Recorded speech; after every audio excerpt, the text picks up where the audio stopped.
Thank you very much for coming along. I'm John Cato, and this is Chris Johnstone. And Chris, I've read about you and what you've done, and I'm aware that actually you've contributed a lot to different aspects of the world. And I thought it would be a great opportunity to interview you and ask you to tell me a bit more about yourself and what actually motivates you and drives you and what's interesting for you at the moment. So, if you can tell me a little bit more about yourself, Chris, that'd be fantastic. Who are you? What do you do? So, thank you, John. And like you, I'm an enthusiast for positive change. And what I mean by that is where there's a situation that's difficult, challenging, how do we respond to that in a way that improves it, moves it towards what we hope for? And so when I say, who am I, what do I do, that's really what my life centres around and my work involves. How did you get into being interested in that? What was the catalyst? There's often a catalyst into why one goes in a particular direction. Well, there's loads, and it's a really good question. And I think part of it is I've been desperate at different times in my life. I've been through real pits, and I've found things that have helped, that have turned things around in a way that somehow, it's kind of thing like, well, what do we become part of?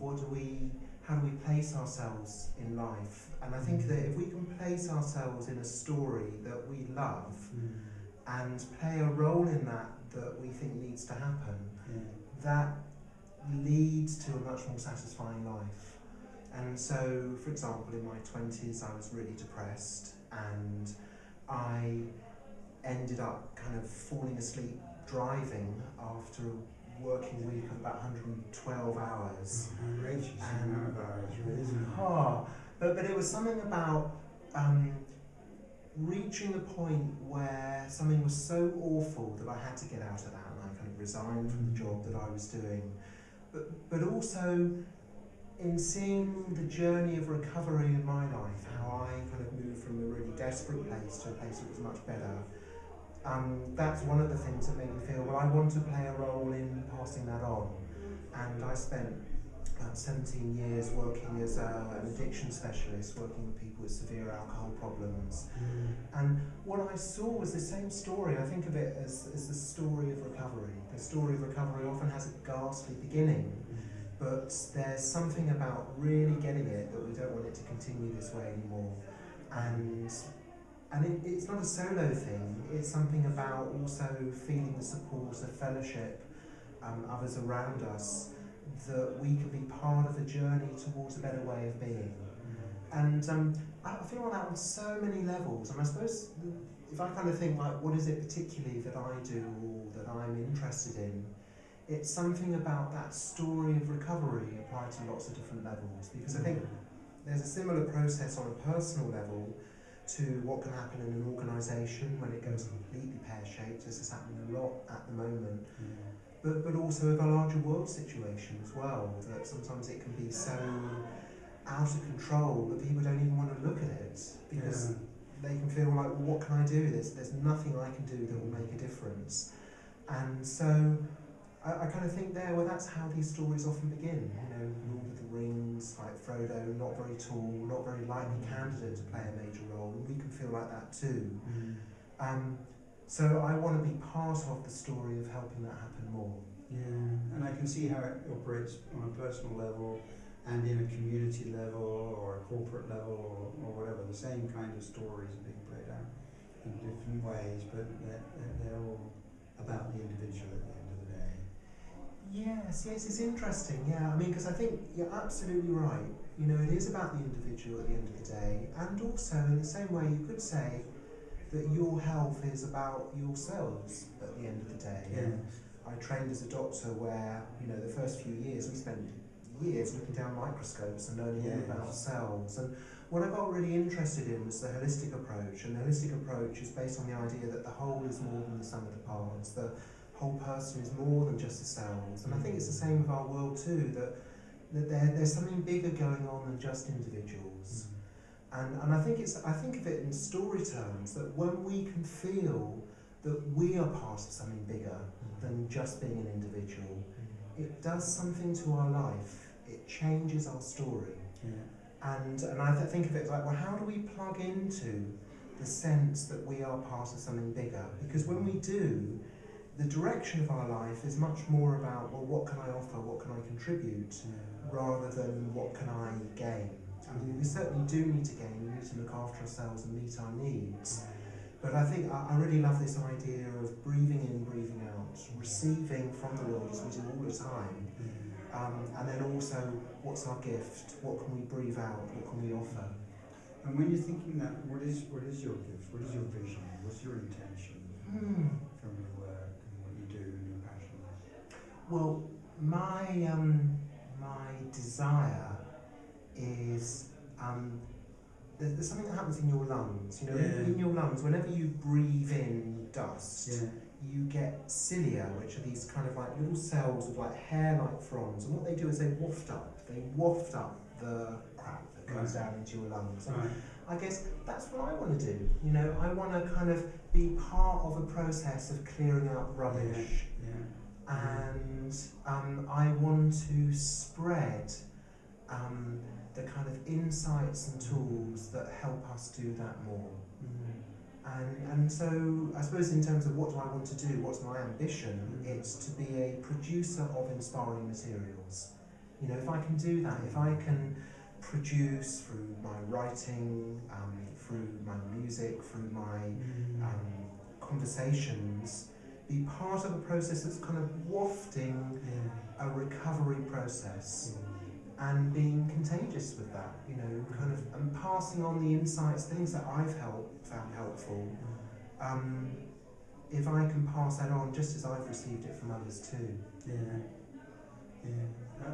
That makes sense to me. I can understand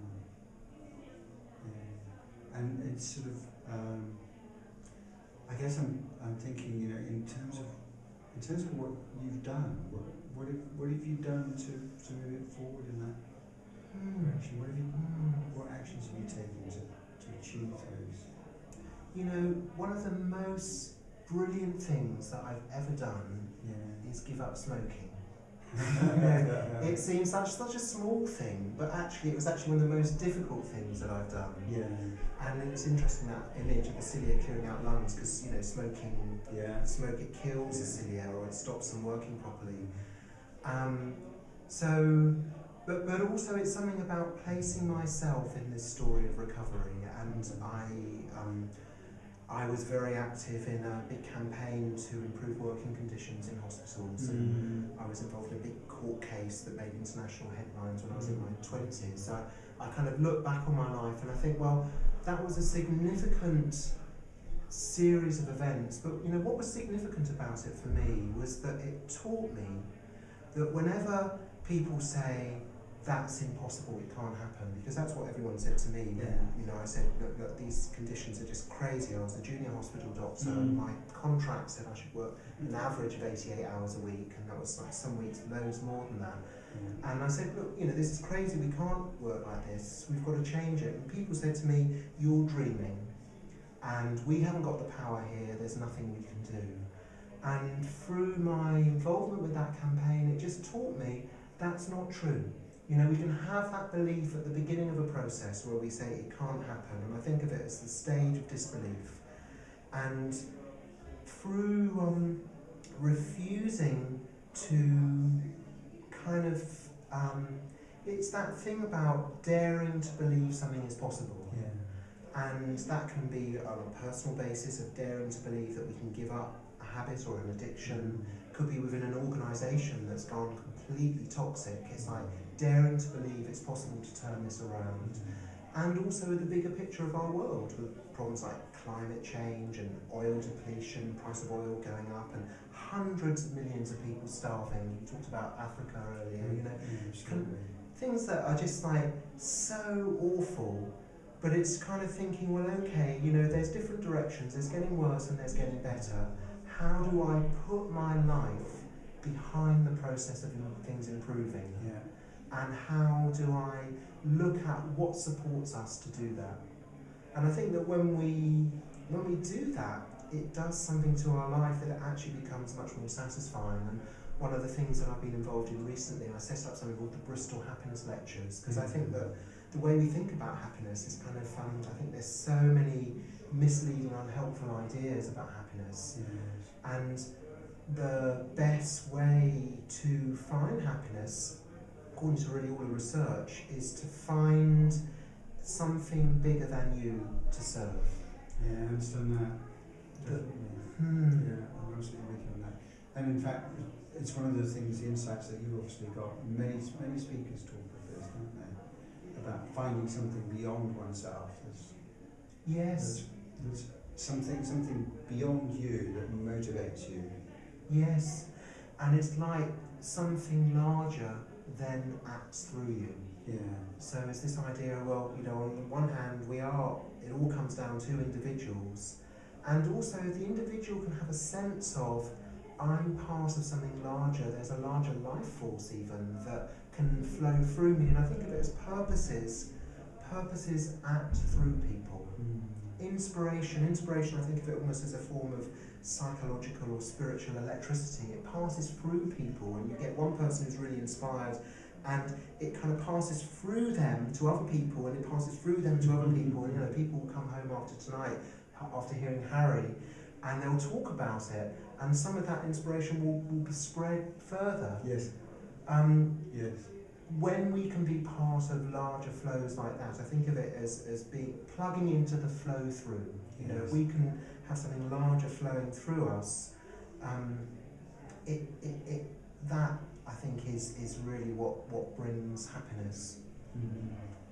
So I've got one more question for you. My thinking here now is, if you were to have some kind of message, tip, hint, one thing you say would be a key to success, whatever you label success as being, what would your, like maybe whether it was a message to a son or a daughter or a close friend or whatever, what would be your message?